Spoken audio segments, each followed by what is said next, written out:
So let's start with Dr. Sachin Deshmukh about his, concept of, intellectual wellness.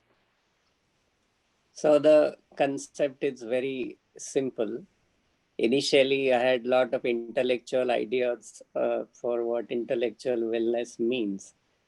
But as Professor Jain said, life teaches you a lot many things, especially the experiential learning is a very powerful tool for intellectual growth.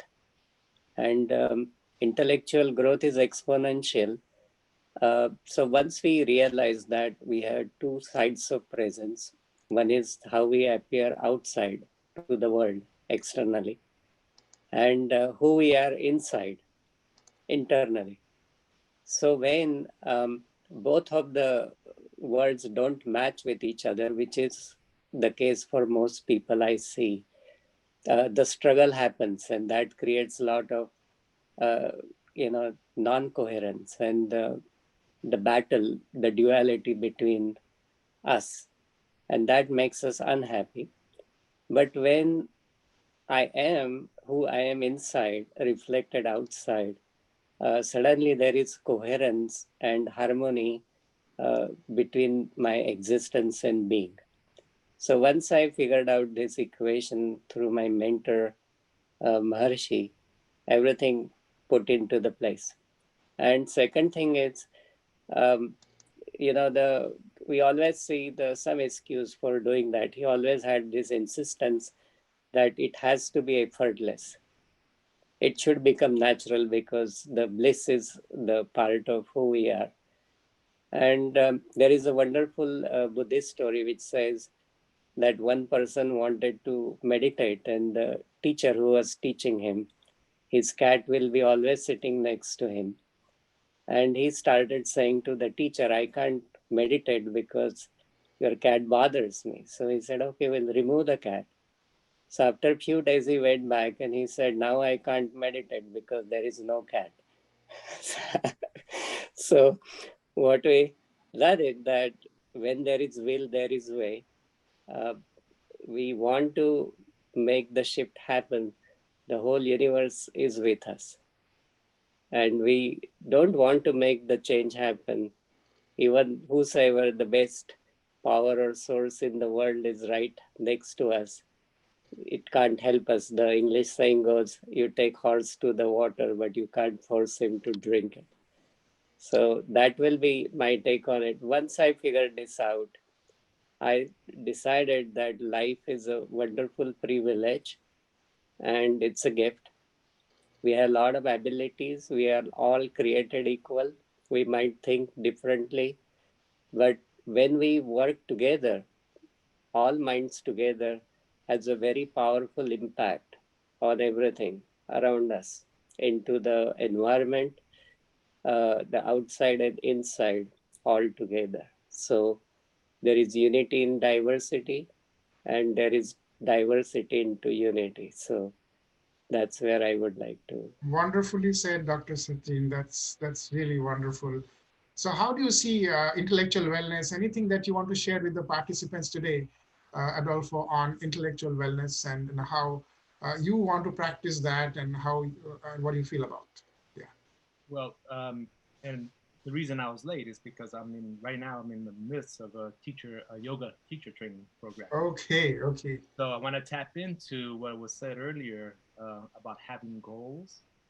For me, that's been very important in my 10-year cancer journey.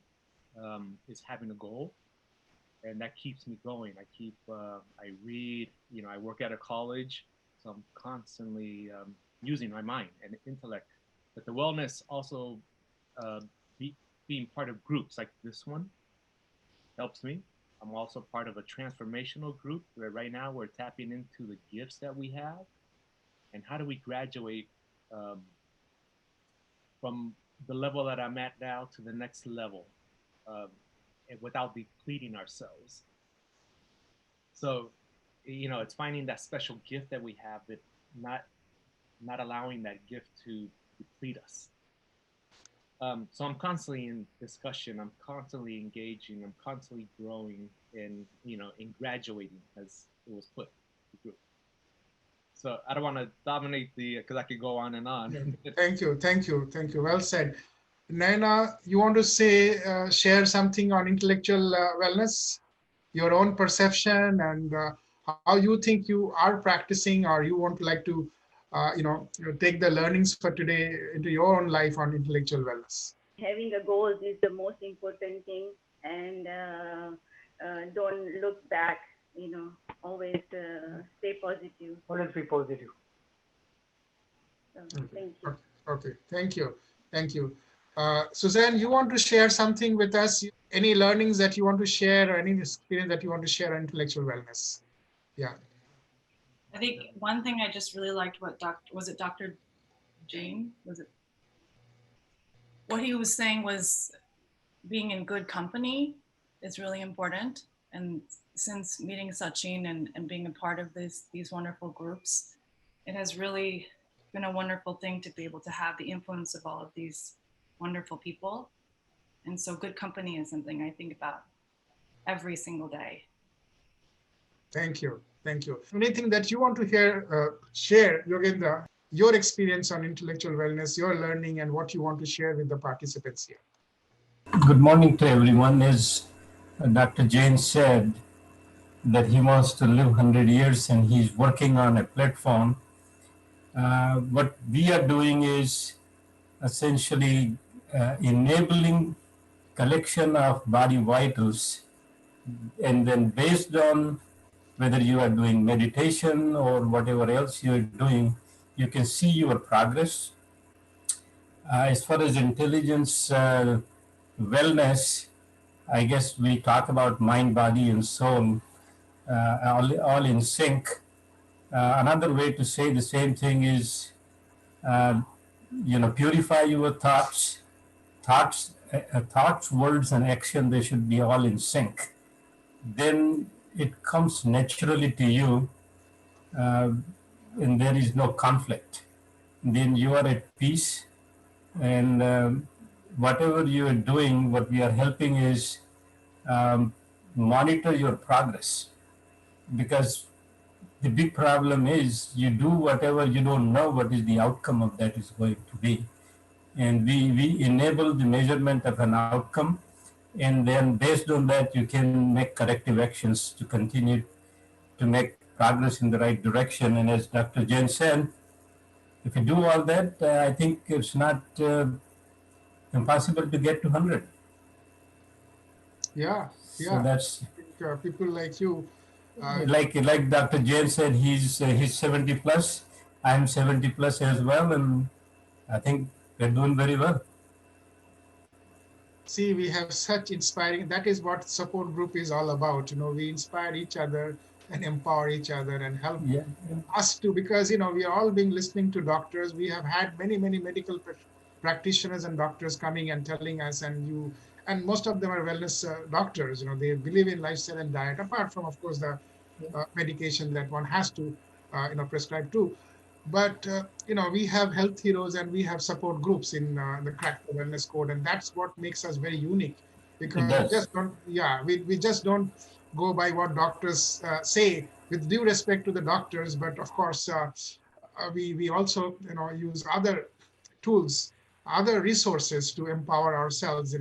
And the support group is definitely one of those pillars of helping yourself to help your and improve your health. Yes, support group does help at a personal level, but in order to really know, like for example, even if you're taking a medication, how good it is doing to you, you need to be able to quantify it and be able to make corrective actions.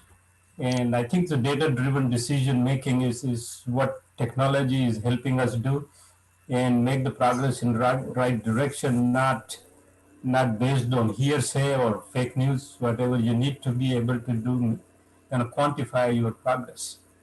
So I'm Exactly. very excited to be part of this, and I think we're learning a lot. Thank you.